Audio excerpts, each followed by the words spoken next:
PoK में 400 आतंकी घुसपैठ की फिराक में आर्मी चीफ बोले हम तैयार। सेना प्रमुख जनरल एमएम नरवणे ने कहा कि पाक अधिकृत कश्मीर में चल रहे आतंकी प्रशिक्षण शिविरों एवं लॉन्च पैड में 350-400 आतंकवादी घुसपैठ की फिराक में बैठे हैं। हालांकि सेना पूरी तरह से सतर्क है। नरवणे ने बुधवार को सेना की वार्षिक प्रेस कॉन्फ्रेंस में ये बात कही। उन्होंने कहा कि खुफिया स्रोतों से जानकारी मिली है कि पश्चिमी सेक्टर में सीमा पार आतंकी शिविरों में बड़ी संख्या में आतंकी मौजूद है।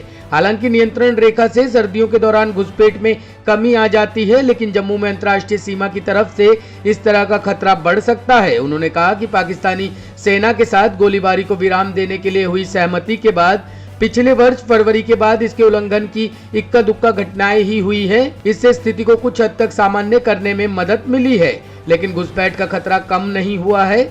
सेना प्रमुख के अनुसार पश्चिमी क्षेत्र में खतरा कम नहीं हुआ है और इसलिए हमें सतर्क बने रहना है। उन्होंने सरकार के रुख से जम्मू कश्मीर में सुरक्षा की स्थिति में लगातार सुधार होने की बात भी कही। Western front along the line of control, after a heightened situation for a long period, the DGMO's understanding in February last year was aimed at achieving a mutually beneficial and sustainable peace. Resultantly, the situation has seen a marked improvement.